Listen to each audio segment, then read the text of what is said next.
गाजियाबाद के खोड़ा में 17 साल के सूर्य चौहान की हत्या के बाद गुस्सा लगातार बढ़ता जा रहा है।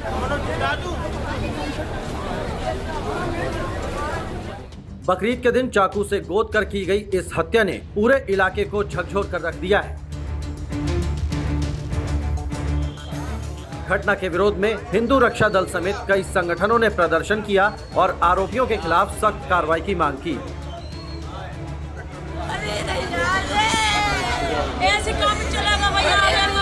वहीं सूर्य चौहान के परिजनों का दर्द और आक्रोश दोनों साफ दिखाई दे रहा है। परिवार ने शव का अंतिम संस्कार करने से इनकार कर दिया है। परिजनों का कहना है कि जब तक आरोपियों का एनकाउंटर नहीं होता तब तक अंतिम संस्कार नहीं होगा। परिजनों ने सूर्या का शव रखने के लिए फ्रीजर मंगवाया है।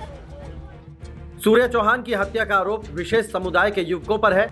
मीडिया रिपोर्ट्स के मुताबिक सूर्या को फोन करके बुलाया गया था। आरोप है कि मुलाकात के दौरान उससे पूछा गया कि क्या उसने कभी बकरा हलाल होते देखा है। इसके बाद उस पर चाकू से हमला कर दिया गया। गंभीर हालत में उसे अस्पताल में भर्ती कराया गया, लेकिन इलाज के दौरान उसकी मौत हो गई।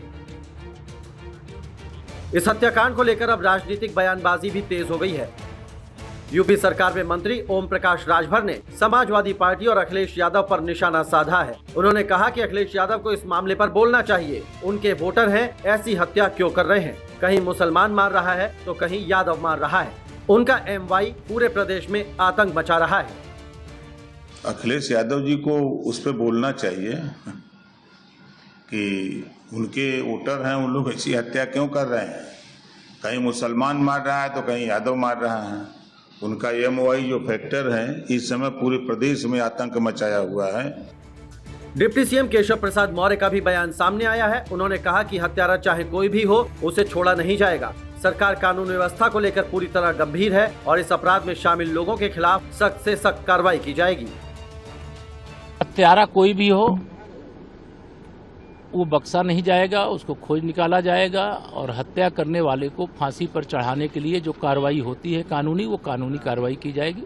सरकार कानून व्यवस्था को लेकर के बहुत गंभीर है और जिन लोगों ने ऐसा अपराध किया उनके खिलाफ कठोर से कठोर कानूनी कार्रवाई की जाएगी। बहुजन समाज पार्टी की अध्यक्ष मायावती ने भी इस घटना पर चिंता जताई है। उन्होंने प्रशासन से मामले में शामिल अपराधियों की पहचान कर उनके खिलाफ कानून के मुताबिक कड़ी कार्रवाई करने की मांग की है। वहीं विश्व हिंदू परिषद के नेता विनोद बंसल ने इस घटना को बेहद दुखद और गंभीर बताया है। उन्होंने कहा कि ये बेहद खतरनाक और विभत्स घटना है। भाई कहकर उस युवक को बुलाया गया और भाईचारे की हत्या कर दी गई। बेहद खतरनाक और विभत्स कांड हुआ। ये बकरीद के दिन हुआ। भाई के नाम पर बुलाया, भाईचारे की हत्या कर दी। और इतना ही नहीं, उन्होंने उसको ये कहा, तू मेरा दोस्त है, तू जानता है बकरीद पर हलाल कैसे करते हैं, बकरीद पर कुर्बानी कैसे दी जाती है। इतना कहने के बाद तुरंत बाद उन्होंने चाकू से वार कर दिया। जिस तरह से बकरे को काटते हैं, मुझे लगता है कि वही मानसिकता उनके ऊपर हावी हो गई। वहीं हत्याकांड पर पुलिस ने कार्रवाई करते हुए 3 आरोपियों को गिरफ्तार कर लिया है, जबकि 2 संदिग्धों को पूछताछ के लिए हिरासत में लिया है। अधिकारियों का कहना है कि मामले की हर एंगल से जांच की जा रही है और किसी भी दोषी को बख्शा नहीं जाएगा। परिजनों से प्राप्त तहरीर के आधार पर तत्कालीन सुसंगत धाराओं में अभियोग पंजीकृत कर लिया गया था। अभियुक्तों की गिरफ्तारी हेतु टीमें गठित की गई थी। आज उस प्रकरण में थाना क्षेत्र खोड़ा की पुलिस टीम के द्वारा 3 नामजद अभियुक्तों को गिरफ्तार कर लिया गया है तथा घटना संबंधित 2 अन्य संदिग्धों को भी हिरासत में लिया गया है।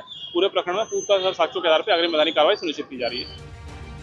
फिलहाल सूर्य चौहान की हत्या को लेकर इलाके में आक्रोश का माहौल बना हुआ है। परिवार इंसाफ की मांग पर अड़ा है, संगठन प्रदर्शन कर रहे हैं और पुलिस लगातार कार्रवाई का दावा कर रही है। अब सबकी नजर इस बात पर टिकी है कि जांच में आगे क्या निकलकर सामने आता है और दोषियों को कब तक सजा मिलती है।